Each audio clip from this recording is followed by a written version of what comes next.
what's up you guys, it's Ruthie and welcome back to my channel. In today's video, we're going to go into chapter 14 of Marked by PC Cast and Kristen Cast. So let's get right into this video. This video may contain sensitive topics and foul language. If you do not wish to continue, I suggest you click off the video now. You have been warned. Fencing was totally cool, which was a surprise. Class was held in a huge room off the gym and looked like a dance studio, complete with a floor-to-ceiling wall of mirrors. Hanging from the ceiling along one side of the were life-size mannequins that reminded me of the three-dimensional shooting targets everyone called Professor Linkford, Dragon Linkford, or just Dragon. It didn't take me long to figure out why. His tattoo represented two dragons whose bodies serpent-like wrapped down over his jawline. Their heads were over his brows and their mouths were open, breathing fire at the crescent moon. It was amazing and hard not to stare at. Plus, Dragon was the only male adult vampire I'd seen up close. At first, he confused me. I guess if you asked me what I expect from a male vampire, I would have said his opposite. Honestly, I had the movie star vampire stereotype in mind. Tall, dangerous, handsome, like Vin Diesel. Anyway, Dragon is short, has long blondish hair that he pulls back in a low ponytail, and except for the fierce-looking dragon tattoo, has a cute face with a warm smile. It was only when he began leading the class through its warm-up exercises that I began to realize his power. From the instant he held the sword, which I later found out was called an epee, and the traditional salute, he seemed to become someone else. Someone who moved with unbelievable quickness and grace. He feinted and lunged and effortlessly made the rest of the class effortlessly made the rest of the class, even the kids who were pretty good like Damien, look like awkward puppets. When he finished leading the warm-ups, the dragon paired everyone off and had them work on what he called the standards. I was relieved when he motioned for Damien to be my partner. Zoe, it's good to have you join the House of Night, Dragon said, shaking my hand in the traditional Amazon vampire greeting. Damien can explain the different parts of fencing and uniform to you. I'll get you a handout to study over the next few days. I'm assuming you've had no previous instruction in the sport. No, I haven't, I said, then added nervously, but I'd like to learn. I mean, the whole idea of using a sword is just cool. Dragon smiled. Foil, he corrected. You'll be learning how to use a foil. It's the lightest weight of the three types of weapons we have here. An excellent choice for women. Did you know that fencing is one of the very few sports where women and men can compete on entirely equal terms? No, I said, instantly intrigued. How cool would it be to kick a guy's butt at a sport?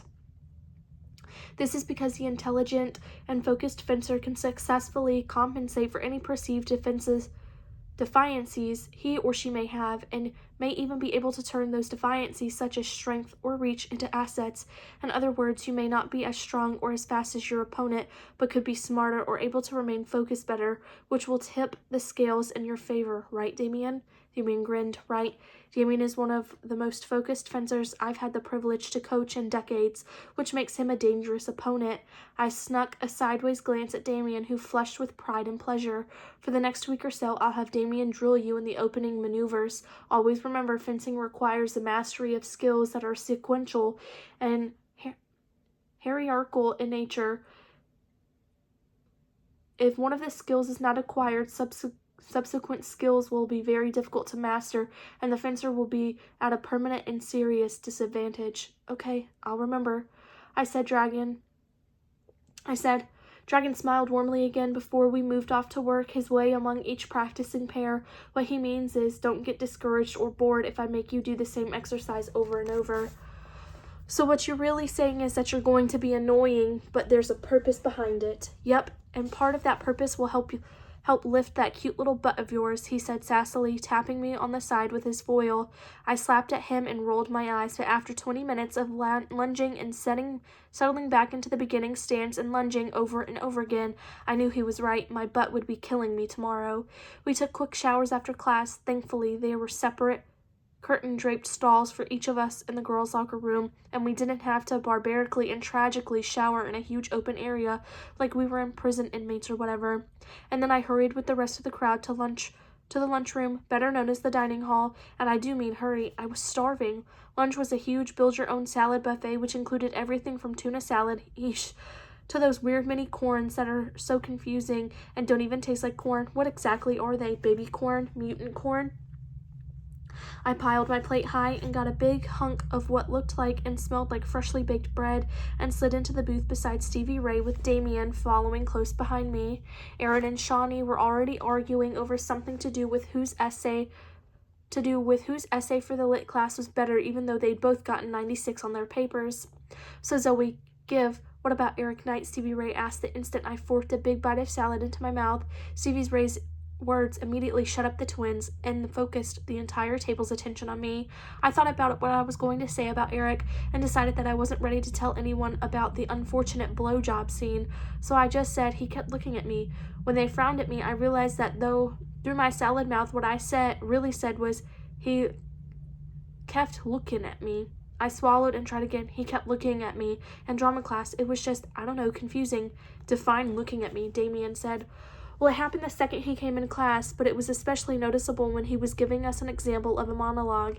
He did this thing from Othello, and when he said the line about love and such, he stared straight at me. I would have thought it was just an accident or something, but he looked at me before he started the monologue, and then again as he was leaving the room. I sighed and squirmed a little, uncomfortable with the rare way too piercing looks. Never mind, it was probably just part of his act. Eric Knight is the hottest damn thing at this entire school, Shawnee said. Forget that. He's the hottest damn thing on this planet, Aaron said. He's not hotter than Kenny Chesney, Stevie Ray said quickly. Okay, just please with your country obsession. Shawnee frowned at Stevie Ray before turning her attention back to me. Do not let this opportunity pass you by. Yeah, Aaron echoed. Do not pass me by. What am I supposed to do? He didn't even say anything to me. Zoe, honey, did you smile back at the boy? Damien asked. I blinked. Had I smiled back at him? Oh, crap. I bet I hadn't. I bet I just sat there and stared and maybe even drooled. Okay, well, I might have not drooled, but still. I don't know, I said instead of the truth, which didn't fool Damien at all. He snorted. Next time, smile at him. And maybe say hi, Stevie Ray said. I thought Eric was just a pretty face, Shawnee said. And body, Aaron added. Until he dumped Aphrodite, Shawnee continued. When he did that, I realized the boy might have something going on upstairs. I'm going to leave it off right there, and I will see you guys in part 2 of this chapter.